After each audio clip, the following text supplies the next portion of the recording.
लूंगा। बल है तो बाहर निकल, मुझसे युद्ध कर। ओ बाली, बाली, हिम्मत है तो बाहर निकल। ये सुग्रीव की आवाज है। हाँ, उसी की है। ये इतने वर्षों बाद अचानक क्या हुआ उसको? बाली, ओ बाली, बाहर निकल। आप रहने दीजिए स्वामी, वो थोड़ी देर शोर मचाकर स्वयं ही चला जाएगा। कोई युद्ध के लिए मुझे पुकारे और मैं घर में बैठा रहूं, ये तुम भीरू कब से हो गई? मैं तो केवल आप ही के लिए कह रही हूँ स्वामी। ये आपके विश्राम का समय है। विश्राम मैं आकर कर लूंगा। सुग्रीव मेरे मार्ग के सामने अधिक देर ठहर नहीं सकता। मैं शीघ्र आ जाऊंगा। ओ बाली, बाहर निकल।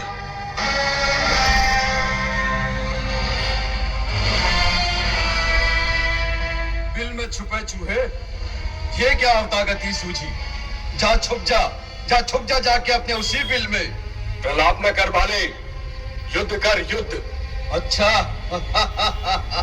तो चूटी के भी आज पर निकल आए। चल चल।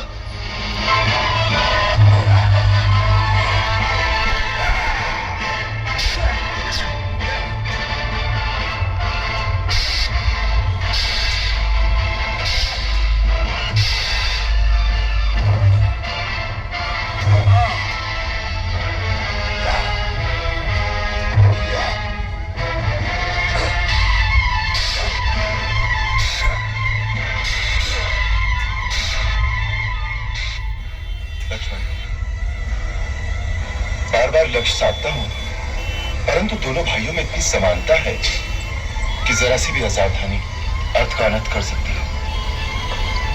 मैं ये बाण नहीं छोड़ सकता।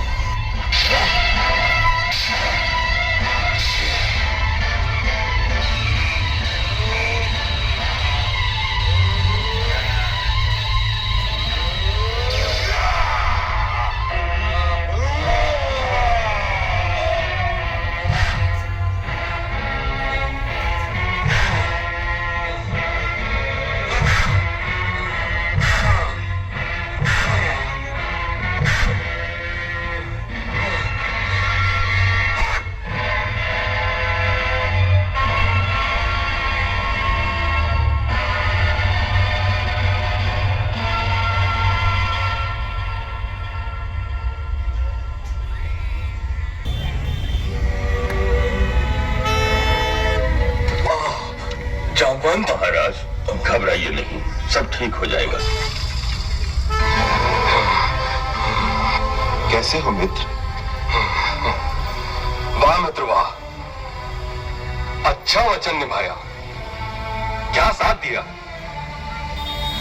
अच्छी मित्रता निभाई। क्या बहुत पीड़ा हो रही है?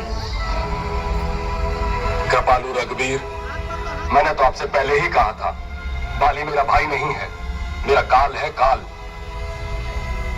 फिर भी आपने मुझे उकसाकर मौत के मुंह में भेज दिया और आप छिपकर मेरे पिटने का तमाशा देखते रहे। रघुनंदन, आपने ऐसा क्यों किया? मुझे पहले ही सच सच बता देते कि आप बाली को मारेंगे नहीं, तो मैं लोक हंसाई कराने तो न जाता। तुम्हारा रोष स्वाभाविक है, परंतु शांत चित्त करके मेरी विवशता को समझने का प्रयत्न करो।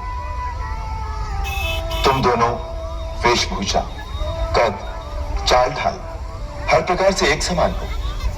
दोनों भाइयों का रूप भी एक जैसा ही है। तुम दोनों की समानता देखकर मैं भ्रम में पड़ गया। यदि मेरी भूल से मेरा बाण तुम्हारे हृदय को विदीर्ण कर देता तो कैसा धर्म संकट था मेरे लिए। अपनी शरण में आए हुए एक प्राणी को वध करने का कलंक रघुकुल की कीर्ति को मिट्टी में मिला देता। इसी कारण मैंने शत्रु संहारक बाण नहीं छोड़ा था और तुम्हें इतना कष्ट उठाना पड़ा।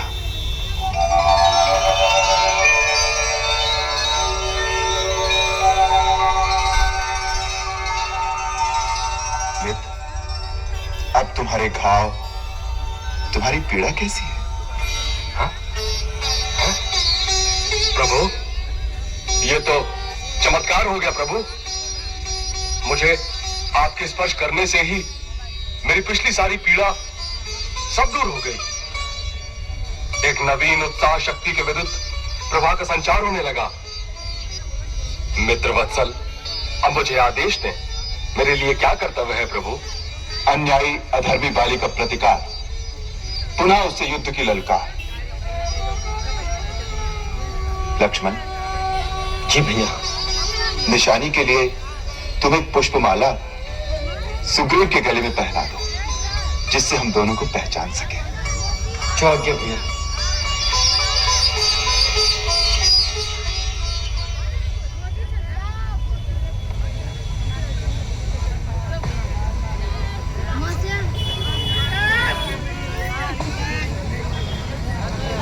दूध लीजिए स्वामी। लज्जा से डूब मर। युद्ध से भागकर पत्नी के आंचल में जाकर छुप गया। हिम्मत है तो बाहर निकल। सुग्रीव तुझे युद्ध के लिए ललकार रहा है। बाहर आ। ओ अरे देखा तारा, आज तेरी बहन रूमा का विधवा होना निश्चित है। बाली के हाथों उसके भाई के वध को आज कोई नहीं टाल सकता। स्वामी, स्वामी, नाथ, नाथ, जल्दी में आपके पिता देवराज इंद्र के प्रदान किए हुए ये विजय सुवर्णमाला धारण करना भी आप भूल गए।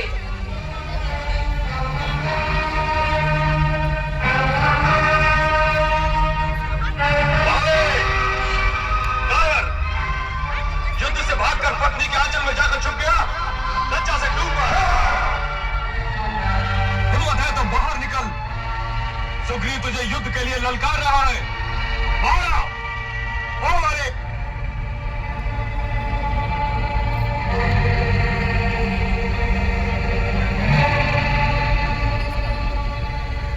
निर्लज्ज, तू फिर आ गया।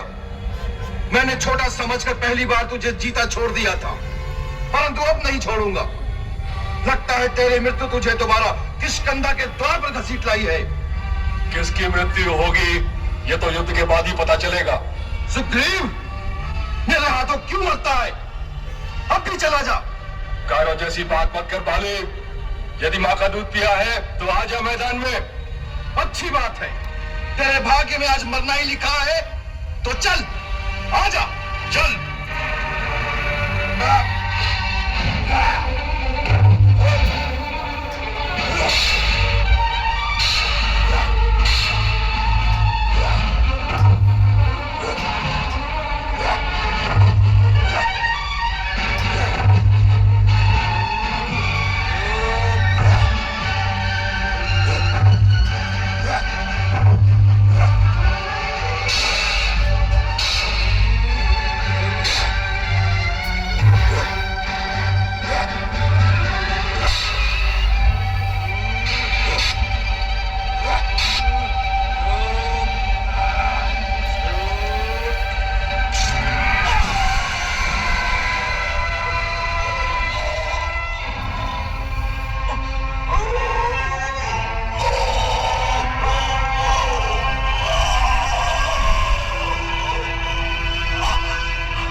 मारा गया हूं। धिक्कार है तुझ पर।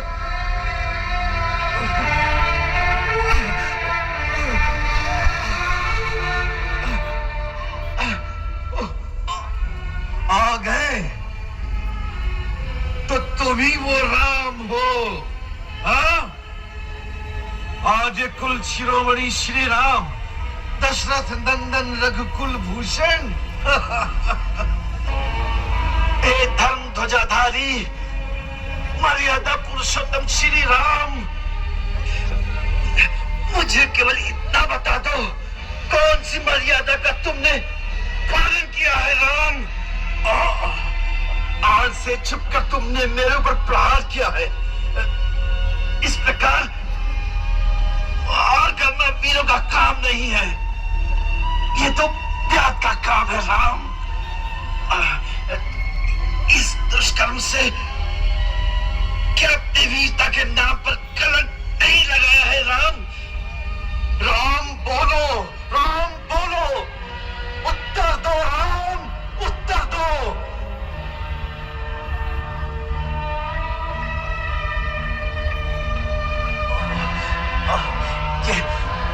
ये तीर निकल जाए तो मैं तेरी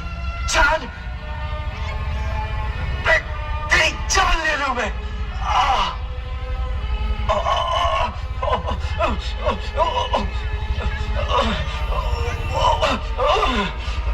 हनुमान, इनका बाण निकाल दो, इनकी पीड़ा कम हो जाएगी।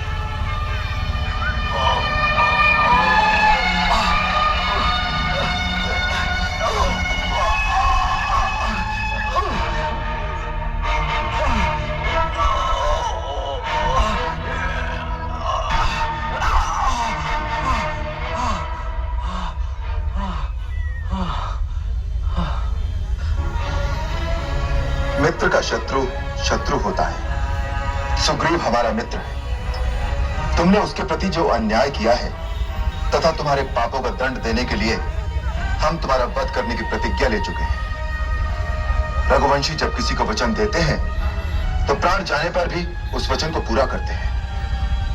अपने वचन का पालन करना उनका सबसे बड़ा धर्म है तथा उसके लिए उन्हें निंदा का पात्र बनना भी स्वीकार है। अपने छोटे भाई सुग्रीव के साथ अन्याय करके बिना किसी दोष के उसे निष्कासित कर दिया और उसके जीते जी उसकी पत्नी रूमा को अधर्म और अनीति से पत्नी की भांति अपने अधीन रखा। ऐसे पुरुष का वध करना ही उसके लिए उपयुक्त दंड माना गया है।